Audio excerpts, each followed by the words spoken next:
Little green dudes, UFOs, Martians, flying saucers, ET phone home, the failed plot of Indiana Jones 4, War of the Worlds, Tom DeLonge rejoining Blink-182, all the way up to the drones we've been seeing over New Jersey. How have aliens and UFOs become one of the biggest conspiracy theories in the world? You could say it's because life on Earth is so fleeting and everyone has an existential crisis at some point. People are lonely. We want to believe that our daily realities and lives are not the only existence in this strange and dark universe. We don't just want to believe this, we have to believe this, because it makes life seem a little less dull. Or maybe all the tales are true. Aliens came here in curiosity after humans discovered nuclear power. They wanted to investigate us due to the scientific advancements we made during World War II.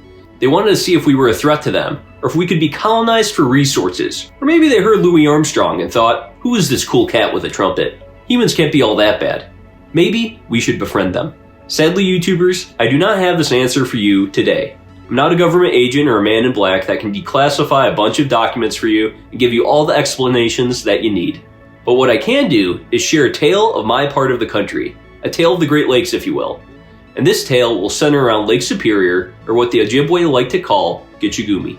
During World War II, Detroit, Michigan had turned into the arsenal of democracy, or in other words, the big three automotive companies had turned their factories into mass manufacturing hubs for the defense industry to make ships, planes, military vehicles, and anything else needed for the war effort.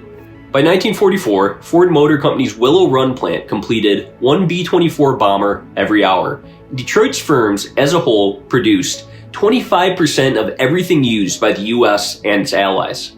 Why was Detroit such an advantageous place for this kind of production? Well, it wasn't only because of the factories and the might of the big three at the time, but it was also because Lake Superior, the largest Great Lake of them all. The area surrounding it had the biggest iron reserves in the country. What was iron often made into? Steel. You see, the Great Lakes shipping industry contributed a whole lot to World War II, as well as to the factories around Detroit. About 70% of the iron ore that America devoted to the war came from Minnesota. And a good chunk of this iron was then transported by ships through the Sioux Locks in Sault Ste. Marie and down to factories around Metro Detroit and Lower Michigan. As I explained in my video on the tragedy of the Edmund Fitzgerald, the Sioux Locks were opened in 1855, and that made it so ships from the Lake Superior region could have a fast and speedy connection to the Great Lakes that were south of Lake Superior. We used so much iron during World War II that it depleted a large portion of the iron in the Lake Superior area. And naturally, to safeguard all of the iron being transported, the United States military had set up Air Force bases around the upper Great Lakes region. People in the defense industry knew that if the Sioux Locks were taken out, then that would be a huge blow to steel production. Our story today will center around a pilot and a radar operator at an Air Force base in the Upper Peninsula near the Sioux Locks. That pilot's name was Lieutenant Felix Moncla Jr., a U.S. Air Force pilot from southwest Louisiana, and a radar operator named Lieutenant Robert Wilson from Ponca City, Oklahoma. The Air Force Base, Kinross Air Force Base, was located in Kinross Township, Michigan, or modern-day Kinchelo, Michigan, and it was built in 1943 during World War II, with the intention of protecting the Sioux Locks from foreign invaders and as a refueling stop for pilots on their way to Alaska.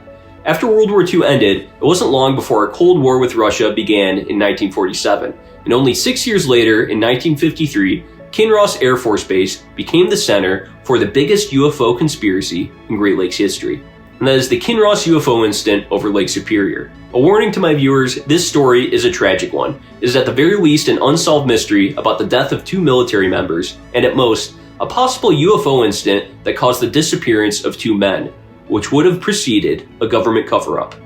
So let's delve into this strange Great Lakes history, follow the trail, and see where the White Rabbit takes us.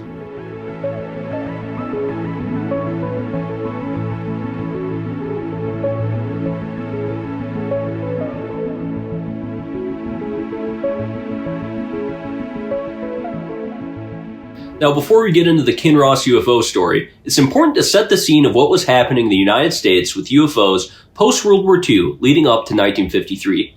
The United States, of course, had just gotten out of World War II, a war in which we dropped the first nuclear bombs in history, thus entering us into the atomic age. Millions of people had come home from war in 1945, and although the United States was on an economic high and established itself as a world superpower, You could imagine the PTSD of the soldiers and the general paranoia from Americans about other nations.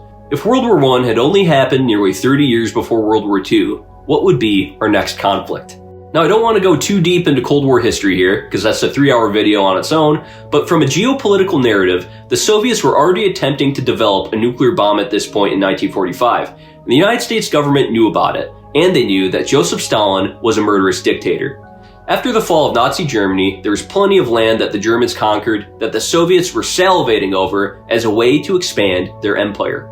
In June of 1946, the Soviets declined a proposal called the Baruch Plan that would have created an organization to regulate the use of atomic energy worldwide.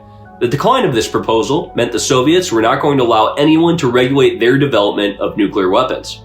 And on Christmas of 1946, the USSR created their first chain reaction in a graphite structure, thus putting them on a path to officially develop nuclear weapons. In January of 1947, Stalin and a militia of communists violently rigged a parliamentary election in Poland to essentially install a puppet government. The US and their allies were rightfully peeved by this, and Harry Truman, who was the commander-in-chief of a government that held a nuclear monopoly, did not want the Soviets to obtain nuclear power in half the land that the Nazis had taken over during World War II, thus expanding the Soviet Empire. This resulted in the Truman Doctrine, that was signed on March 12, 1947, starting the Cold War and the American effort to contain the spread of communism by the Soviet Union. All this fear and anxiety about the Soviets created fertile ground for a good old-fashioned case of mass hysteria. And this is how we get the 1947 Flying Disc Craze, or the first real widespread phenomena of UFO sightings. Now, if you ask true UFO believers, and I want to give cadence to the true UFOers out there because this isn't a crazy theory to believe, they'll tell you that the United States dropped the atomic bomb and we entered the atomic age. Extraterrestrials somehow knew about it and became rightfully curious of what was going on this little planet we call Earth. If human terrestrials were developing nuclear bombs, they weren't far away from space travel and eventually using their weapons to dominate and colonize life on other planets. The funny thing about the 1947 Flying Disc Craze is that not many people attributed it to aliens or little green Martians from other planets at the time. Aliens were of course a thing in American folklore already. We would have been 9 years removed from Orson Welles' War of the Worlds radio broadcast, but most people speculated these flying saucers were either our own government flying secret new aircraft, other enemy governments such as Russia flying new aircraft over us to scare us, or, especially amongst religious folk, some thought it was a sign of revelations and that the world was going to end. In 1947, the flying disc or flying saucer craze all started on June 24th in Washington, near Mount Rainier, with an Idaho businessman and aviator named Kenneth Arnold. On June 24th, 1947, Arnold was flying from Chehalis, Washington to Yakima, Washington on some business. Not long before that day, though, a C-46 airplane from the Marine Corps had crashed around Mount Rainier, and the Marine Corps had offered a $5,000 reward for anyone who could find the plane. So Arnold, knowing he was near the area, decided to make a quick detour around the Cascade Mountains to look for this plane. While he was on this detour, at 2:59 p.m., the inside of Arnold's plane started to flash bright lights. Sometimes, when you're flying and another plane is near, pilots will use a pocket mirror to flash sunlight into other pilots' cockpits to get their attention. Arnold naturally thought that he was getting too close to another plane, and someone was trying to get his attention. He then noticed that the bright lights flashing in his cockpit were no ordinary lights. What he then saw would be the first widely publicized flying saucer sighting in American history. As Arnold looked forward about 25 to 30 miles away at 10,000 feet altitude, he saw 9 unidentified flying objects that looked flat like a pie pan. He eventually decided to see how fast they were going and clocked these saucers at a flight speed of 1,200 miles per hour. In comparison, 770 miles per hour would break the sound barrier, which humans had not yet done. Most commercial planes fly between 500 to 600 miles per hour nowadays, and at this time, even military aircraft couldn't fly more than 700 miles per hour. Arnold went on to say these UFOs were shiny, flat, and saucer-like, and said they were flying like a fish flipping in the sun. These alleged UFOs were dashing on the west side of Mount Rainier to Mount Adams, and they were flying in a flock. Arnold would eventually roll down the window of his plane just to make sure that this wasn't some strange reflection from the sun through his window. What he was seeing did not change with unobstructed view. He clocked them for about 1 minute and 42 seconds before they flew out of view. Immediately after the newspapers published Arnold's report, an Oklahoma City businessman named Byron Savage and his wife said they saw similar things to Arnold, but about 5 or 6 weeks ago. They also described them as flat, disc-like objects. The U.S. Air Force immediately dispelled these sightings as a bunch of nonsense, saying that anyone reporting these stories were liars. That was until Wednesday, July 2nd, when the Lieutenant Governor of Idaho, Donald Whitehead, said that he too saw flying discs in the sky on the exact same day that Arnold did. This forced the U.S. Air Force to take these sightings seriously, as a sitting government official was confirming Arnold's story and giving a story of his own. So the very next day, on Thursday, July 3rd, the U.S. government had opened up a probe into the flying saucers in the sky. This all led to the July 4th weekend, where there ended up being hundreds of UFO sightings across 32 states by July 6th. By July 8th, there were sightings in over 40 different states. One of the biggest conspiracies in American history had officially taken root. There were many skeptics, though. Some people, like pizza maker Virginia Agnolino, thought that the American public had indigestion. In the summer of 1947, there ended up being 800 reported sightings of these flying discs, everywhere from Southeast California to the far reaches of Maine and Nova Scotia. And of course, the most famous UFO case in American history happened that year in Roswell, New Mexico. Earlier that year, in 1947, the Army Air Force had started a project called Project Mogul. The purpose of this project was to launch high-altitude balloons with long-distance detection devices to listen for sound waves coming from the Soviet Union. Sound waves that could provide evidence of atomic bomb testing. Several weeks before Kenneth Arnold saw those flying discs in the Cascade Mountains, on June 4th, the Alamogordo Army Airfield in New Mexico launched a train of these high-altitude balloons with listening devices on them and eventually lost track of them. One of these balloons then crashed on a ranch 30 miles southeast of Corona, New Mexico, the ranch of a 48-year-old man named W.W. Mack. He had many acres of land, though, and wouldn't find any debris on his ranch until June 14th.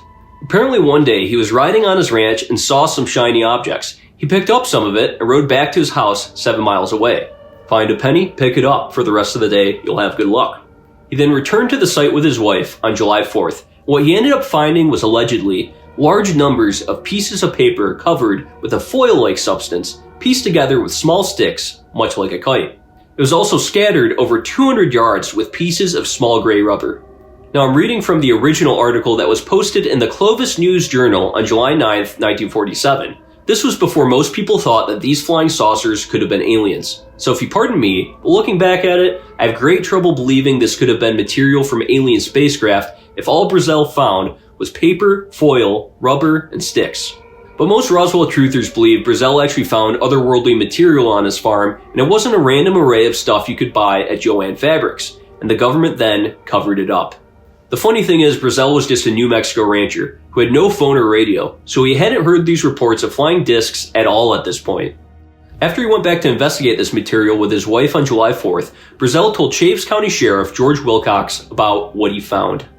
George Wilcox then told Major Jesse Marcel at the Roswell Army Airfield, and at this point, the Army was legitimately interested in these reports of flying saucers, because for all they know, it could be the Soviets. Jesse Marcel and one other officer then went to Brazel's ranch to retrieve what Brazel had found. They then took it back to the base to show to their superiors. Prematurely, an Army lieutenant and public relations officer named Warren Hart sent out a press release saying it was definitely parts from one of the flying discs. But within 3 hours, Brigadier General Roger Ramey, the commanding general of the 8th Air Force at Roswell Army Airfield, immediately dismissed these flying saucer findings as a weather radar target, or a weather balloon to detect the weather. Now, the reason that this is such a famous incident is because this was the only physical evidence that was ever found during the 1947 Flying Disc Craze. At this time, though, it really was not that big of a deal. It was one of hundreds of reports of flying discs that had been seen across the country. Brazel was initially embarrassed that this story had gotten so much publicity. He actually said, "I was a little ashamed to mention it because I didn't know what it was. I asked the sheriff to keep it kind of quiet. I thought folks would kid me about it." And after July 10th, his name was never mentioned in a New Mexico newspaper again that year. It wouldn't be until the 1980s that Roswell became the gigantic conspiracy that many now believe today. What did crash in this desert? A UFO? A weather balloon? A radar-reflecting kite? It was not anything from this earth that I'm quite sure of. because I was, being an intelligence officer, I was familiar with just about all materials used in aircraft and in our air travel. This is nothing like that. It could not be. It could not have been. The fact is, the US government had actually covered something up. The Army Air Force didn't want the Soviets knowing that they were sending out high-altitude balloons to determine if the Soviets were successfully testing atomic bombs. So they lied and publicly said that what was found in Brazel's ranch was just a weather balloon. And this lie is really what leads a lot of people to believe that what they found on Brazel's ranch was much more than some foil, some paper, some rubber, and some sticks. You see, when people can prove that the government lied about something, they then ask themselves, what else are they covering up? But that isn't to say that people weren't actually seeing flying saucers in 1947, because up to today, there's no legitimate explanation for many of these sightings.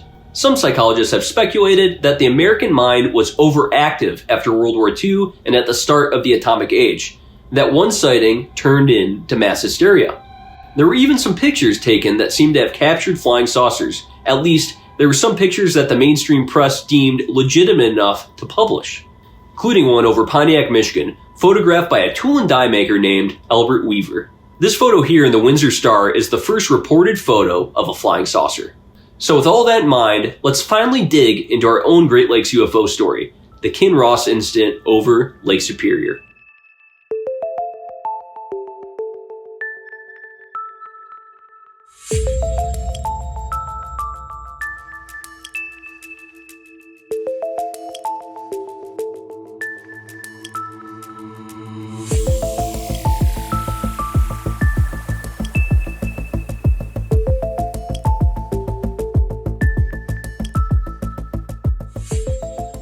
So Kinross Air Force Base, as it was called at this time, was shut down as an official U.S. Air Force base between 1945 and 1952, and was open to the public to commercial planes for nearby Sault Ste. Marie, Michigan. But as Cold War tensions tightened, in 1950, military members returned to Sault Ste. Marie, or what us Michiganders like to call the Sioux. By 1952, the airport officially transferred from commercial use back to military use. And on February 16, 1953, the 534th Air Defense Group was activated at Kinross Air Force Base. Air defense pilots were in charge of intercepting unverified aircraft. So basically, if an unverified plane flew around Upper Michigan, an air defense pilot would be deployed with a fighter jet from Kinross Air Force Base and would then fly to the unidentified aircraft to see what it was. The jet that Moncla flew was an F89 Scorpion. It was made by the defense company Northrop, and at this time it was fully equipped with an unguided Mighty Mouse rocket and a Hughes E-6 fire control system in case it needed to attack enemy aircraft. On the night of November 23, 1953, our story begins. That night, as the story goes, radar operators out of an air defense command in the Sioux saw an unidentified blip on the radar flying over the Sioux Locks. As mentioned before, the Sioux Locks were key infrastructure for the Great Lakes shipping industry and the steel industry, and it was illegal to fly over them due to this fact. Radar operators then informed the Kinross Air Force Base about what they saw, so they deployed Lieutenant Felix Moncla Jr. and Lieutenant Robert Wilson to the scene. Originally, according to American newspapers, Air Defense Command theorized that this unidentified blip was a Canadian plane that was off course, but they had to see about it nonetheless. Moncla was flying the jet and Wilson was the Scorpion's radar operator, and as they started catching up to the unidentified aircraft near the Sioux Locks, the UFO sped away, moving erratically through the sky, unlike any normal airplane. This would continue for a short while until Moncla finally caught up to the unidentified blip on the radar. Now take a second and think here. If the aircraft Moncla and Wilson were chasing was friendly, why would they not buzz ground control back to say that it was nothing to worry about? Moncla and Wilson followed this thing for 9 minutes over Lake Superior before ground control radioed Moncla and Wilson and said, "Target should soon be visual, still bearing." Then it was said that Moncla's plane and the UFO it was chasing merged on the radar, so it looked like one blip on the radar instead of two. It was thought that Moncla was either flying over the target or under the target, but again, there was no communication from him. Both planes were thought to have been flying 500 miles per hour over Lake Superior. Ground control thought that eventually the blips would separate as Moncla would try to create a little distance from the aircraft, but after they merged into one on the radar, Moncla's IFF signal shut down. They were about 100 miles from the Sioux Locks and 70 miles from Keyhoe Point in this area of Lake Superior. The unidentified object that ground control was tracking stayed there for about a minute, then flew off the screen, and the F89 Scorpion never appeared again on the radar. About 40 minutes after Moncla and Wilson's signal had cut off, a pilot named Lieutenant Mingenbach flew out into Lake Superior looking for Moncla and Wilson when he said he heard a radio transmission. He confirmed that he thought it was Moncla's voice on the transmission and that he was talking as if he was in the middle of a sentence. But this radio transmission would cut off after 5 seconds and they would never be heard again. Not long after, it was assumed Moncla and Wilson's plane had crashed into Lake Superior.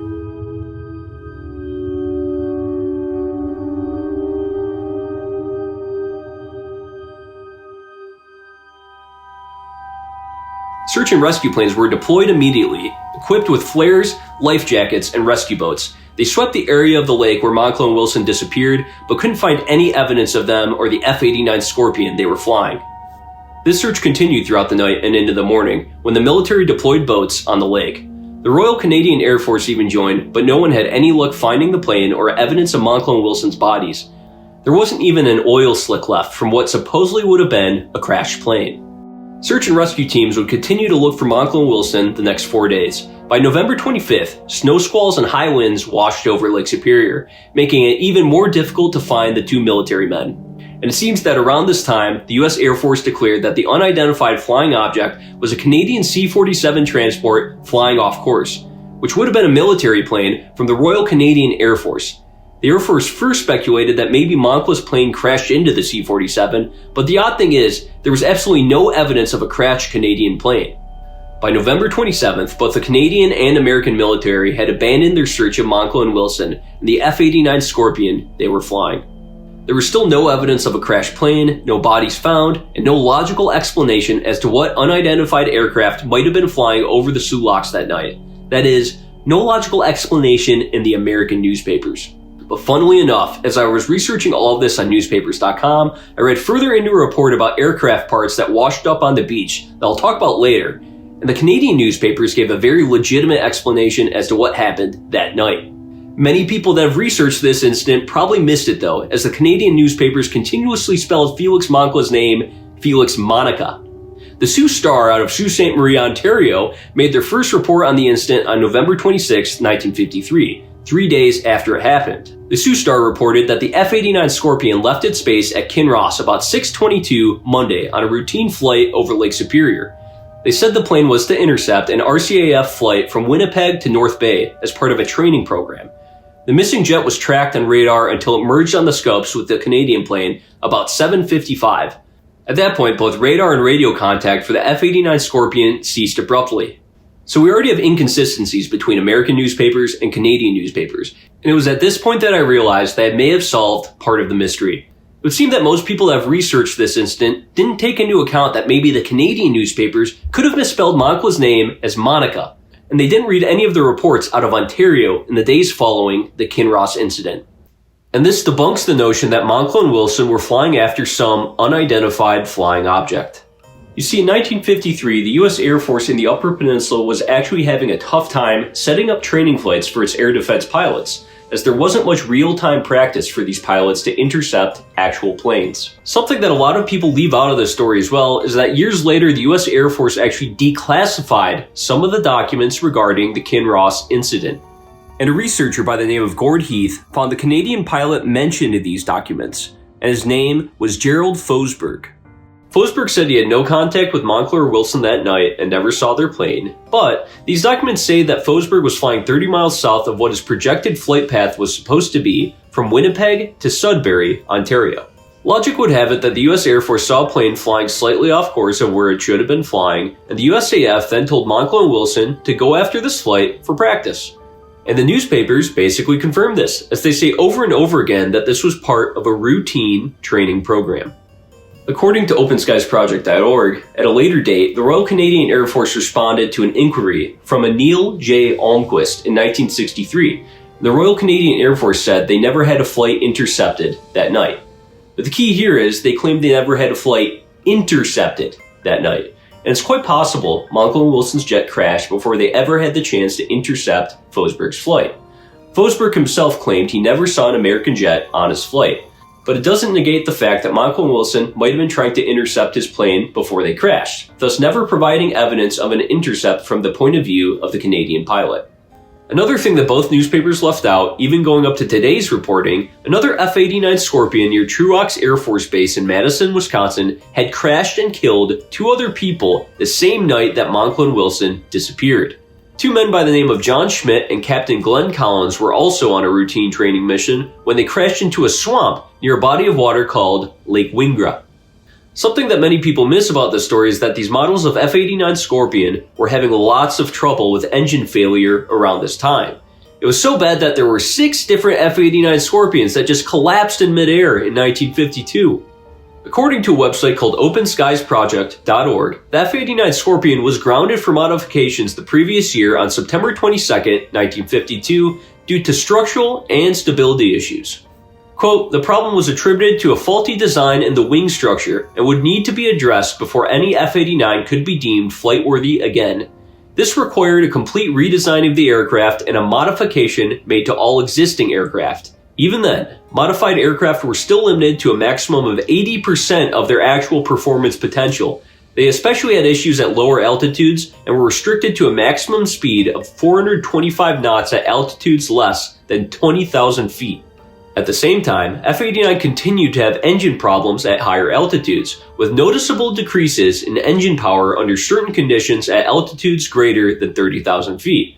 Furthermore, the structural improvements were not included from the factory until the F-89D, so all F-89Cs, including the one flown by Felix Moncla, had to be modified after leaving the factory.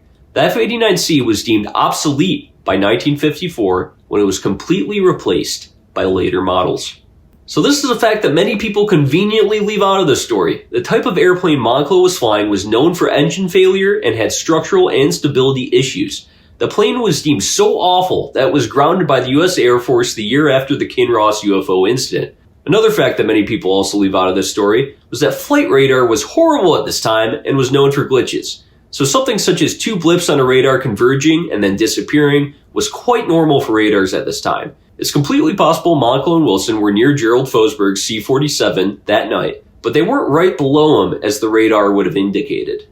The Canadian and American newspapers wouldn't have known all of this in 1953, but it's the difference between how this tale grows in the United States as opposed to Canada that is quite curious to me. To be fair, some of the original American reporting in 1953 mentioned that Moncla and Wilson were participating in a routine training flight. But, as we see over time, this grows into much more of a conspiracy on the American side of the Sulaks as opposed to the Canadian side.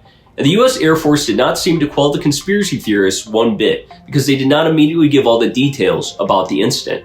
Sound familiar?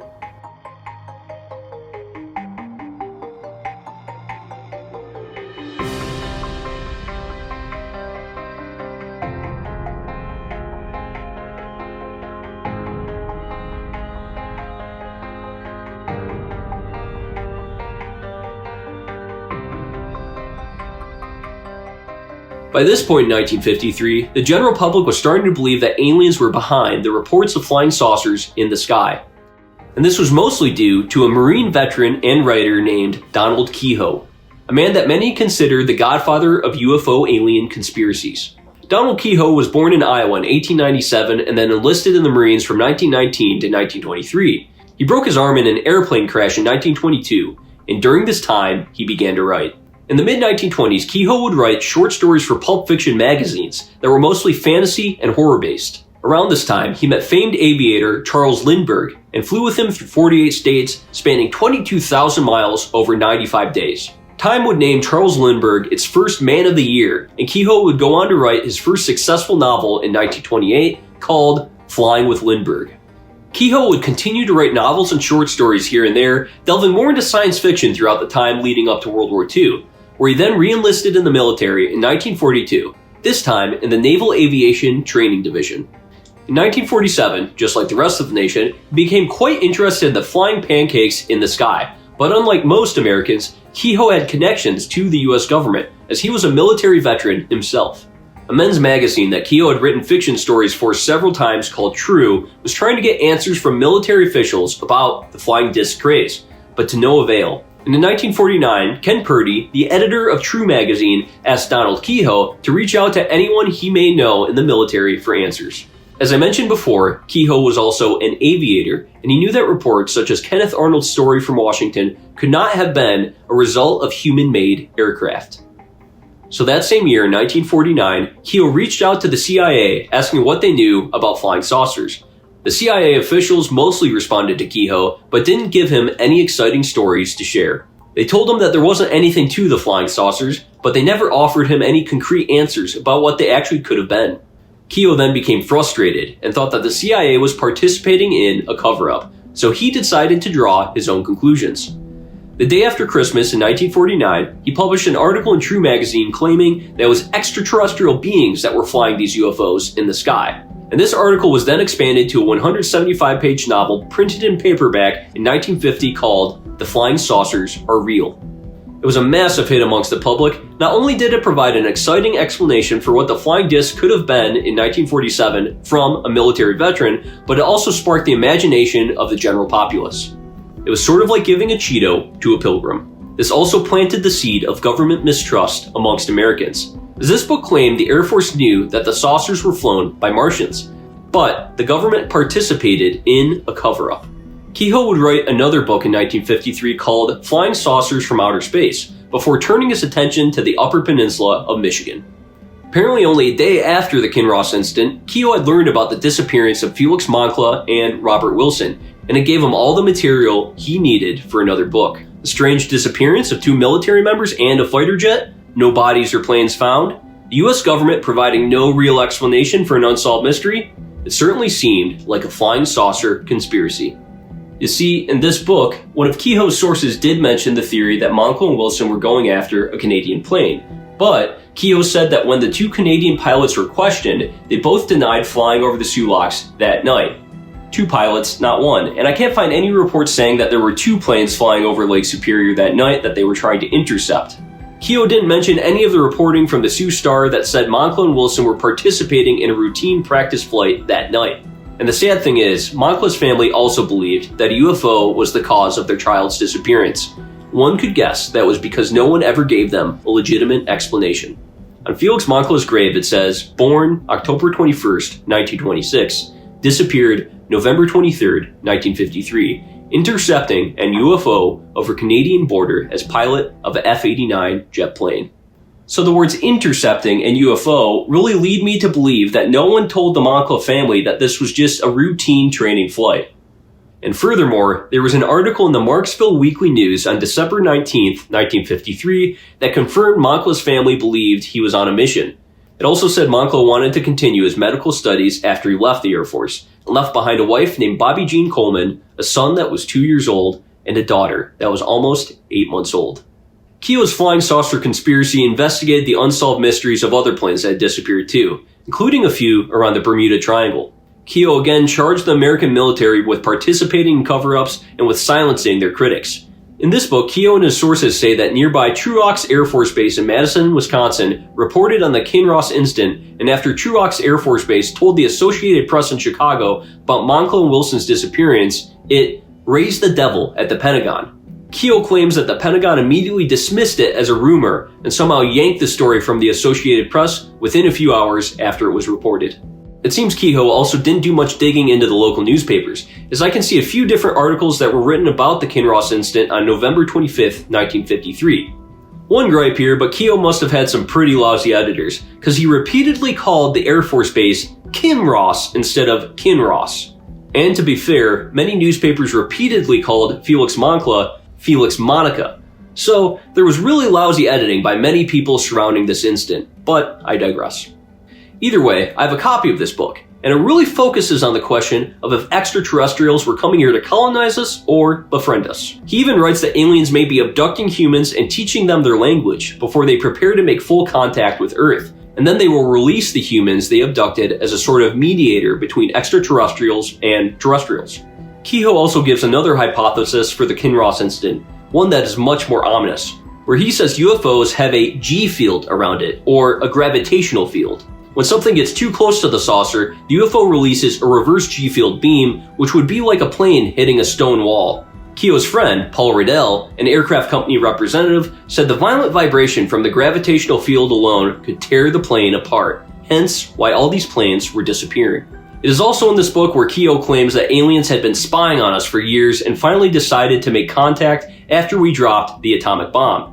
Many of these claims are still believed to this day, so I have to give it to Keyhoe. He was very much a trailblazer in the science fiction genre, or, depending on what you believe, the science nonfiction genre. So what do we make of all of Keyhoe's claims? Well, it seems a bit fishy that before he was writing about flying saucers and aliens, he was a fantasy and science fiction writer for pulp magazines. It's a bit like how L. Ron Hubbard was a science fiction writer before creating a whole religion in Scientology. So I'll say that Keyhoe's specific claims in this series of books are sus, to say the least.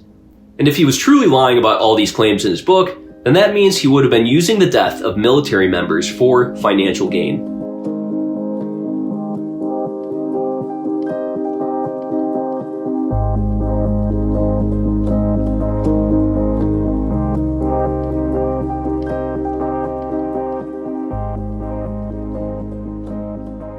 As for my belief on what caused Moncla's jet to crash that night, can't help but think back to how all these F89 Scorpions were experiencing engine trouble at this time and structural issues.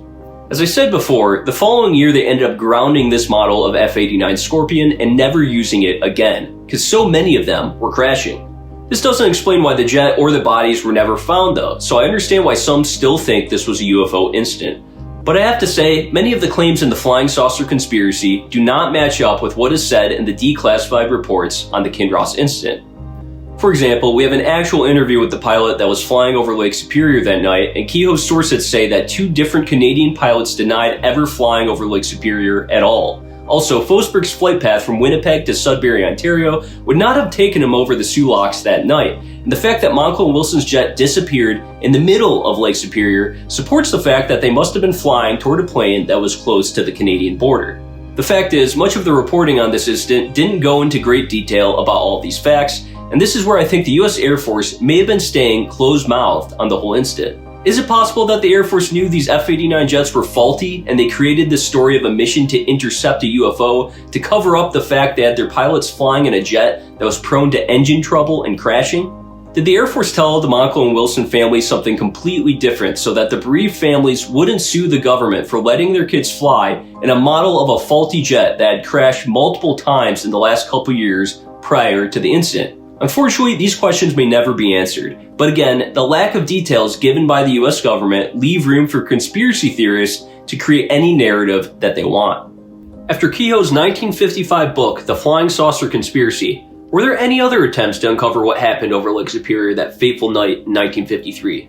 On October 30th, 1968, there were several Ontario newspapers that reported findings of missing aircraft parts on a beach in the Cousins Cove area of Ontario. The next day, on Halloween of 1968, the Sioux Star out of Sault Ste. Marie, Ontario, did a further dive into what these prospectors may have found on the beach. The article said, 15 winters of snow have drifted over the wreckage of a U.S. jet interceptor somewhere in the quiet, piney reaches of Algoma forests. Northern Ontario bushland have closely kept the secret whereabouts of the F-89 Scorpion and at least 7 other private and military aircraft lost without trace since that November 1953. Major J.H. Parker of what was now called Kinross Air Force Base instead of Kinross confirmed that what was found near Cousins Cove belonged to a high-performance military jet aircraft. Apparently the tail section of a military plane washed up on shore, although the article went on to say it later appeared unlikely to be part of the F-89 Scorpion that Felix Moncla was flying. What is interesting about this article, though, is that it reiterates the fact that Moncla and Wilson were participating in a routine training session the night of November 23, 1953. According to the Sioux Star files, a UFO alert had been previously arranged with the Royal Canadian Air Force, but this UFO alert was just a routine training session. And this article reports that there were railway workers who worked for the Algoma Central Railway who said they had heard a crash shortly after 7:55 p.m.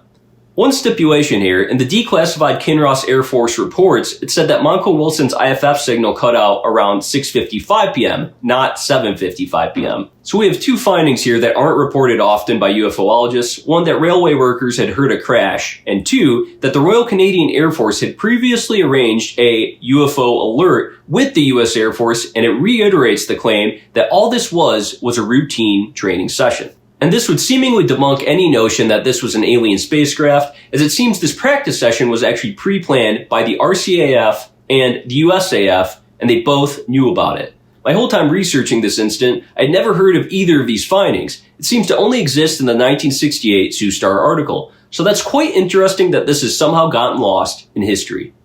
To the credit of conspiracy theorists, this article doesn't state how Canadian government officials ruled out the possibility of this fighter jet tail being from Moncla and Wilson's F89 Scorpion.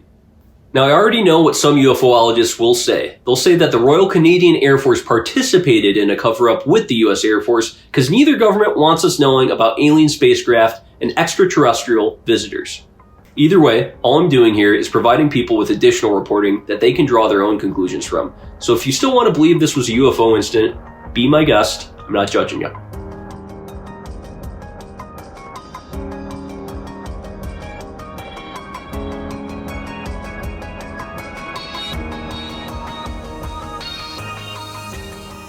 After the end of the Vietnam War in 1975 and iron ore mining around Lake Superior dwindling over the years, the government must have concluded that communists weren't going to drop nukes on the Sulaks anytime soon. So the Kinross Air Force Base would end up closing in September of 1977. The former base would end up becoming the Chippewa County International Airport, which is the main commercial airport around Sault Ste. Marie that you can fly into today. The next newspaper article I see on the Kinross incident was in 1978, right around the time that Steven Spielberg's Close Encounters of the Third Kind came out. This movie brought a lot of attention back to UFO and alien conspiracies. This is also where a reporter claims that Moncla and Wilson were only in the air for 9 minutes. And to be fair, the original articles did not give an exact time for how long these two were flying for. But this confirms that Keyhoe's 1955 claims that the flying saucer conspiracy still stuck with many around the region, even up to 1978. And there would be one more chapter to this tale in 2006, when a company called the Great Lakes Dive Company claimed that they had taken side-scan sonar pictures of the missing F89 jet, including an indent in the sand next to it that looks to be impact from a flying saucer. No one had heard of the Great Lakes Dive Company before this report, they had no history in the region, but it piqued a lot of interest around the Lake Superior area, up to the point where the Coast Guard and the Canadian government started to inquire about it. The Great Lakes Dive Company spokesman, a man who is allegedly named Adam Jimenez, said, "We have not been able to confirm that the bodies of the two pilots are inside the aircraft. But with the canopy intact, one would assume that would be the case. However, the ROV survey would tell the tale." Jimenez claimed that the plane remained largely intact, and the flying saucer-looking indentation in the sand also contained metallic objects. They even set up a website called GreatLakesDive.com. This became all the rage with UFOologists around the region, but shortly after, the Great Lakes Dive Company's website shut down and their spokesman, Adam Jimenez, was never proven to be a real person. Some believe that the US and Canadian government forced the Great Lakes Dive Company to take down their website because of the proof it offered to the Kinross UFO Incident. Many boaters have tried to go back to the spot where this photo was taken, but nobody has found any such evidence from their own side-scan sonars. And that leads us to today, where the story and conspiracy still lives on amongst UFOologists and Great Lakes folklore enthusiasts. Whether you believe in the UFO theory or not, this story definitely has a place in the history of alien conspiracies. There must be something wandering up there that we can't explain, whether that be actual flying saucers piloted by aliens or optical illusions that our overactive imaginations take to the next level. The fact is, us Americans do have the tendency to give into conspiracies far too easily. And if you look at the history of our country, it actually kind of makes sense. When you're constantly at war all the time, leading from World War II to the Cold War to the Korean War, there's a certain paranoia that can permeate the general populace. The alien and flying saucer conspiracies really started to get more intense as it pertains to government nefariousness after the JFK assassination. We then experienced Vietnam, then Watergate, then the energy crisis of the late 70s. All of this resulted in trust in government being at an all-time low. This obviously led to Ronald Reagan's small government conservatism of the 1980s. And in the 1980s, that is when the Roswell incident and the alleged reports of Area 51 really blew up as a conspiracy story. Maybe our country's psyche is fractured from everything we've experienced? How do we fix that? Beats me! Also, this is an odd example of why newspaper editors are so important to newspapers, and even a better example of why fact-checking is so important. If all of these newspapers had just spelled Felix Moncla's last name the correct way, maybe more people that have researched this incident would have found the reports from Canadian newspapers. The saddest thing is, Moncla's family seemed to truly believe that he died chasing a UFO, and Moncla's dad, Felix Moncla Sr., passed away only 4 short years later after his son died. He was the principal of Mansero High School in Louisiana and was a military veteran himself. I could only imagine the grief that the Moncla family and the Wilson family had to endure after their loved one died in such a mysterious way.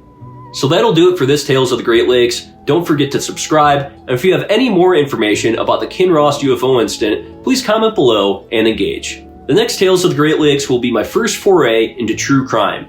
We're going to go down to southern Ontario and the shores of Lake Erie to look into the unsolved mystery of Christine Wolk. Point Pelee National Park in southern Ontario is a park I'd go to growing up, and I never knew that there was a pretty infamous murder that happened there in 2004, and no one was ever convicted of it. I also want to delve into some history about this region of Ontario, as it has one of the largest Mennonite Christian communities in Canada. Until next time, thanks again for watching.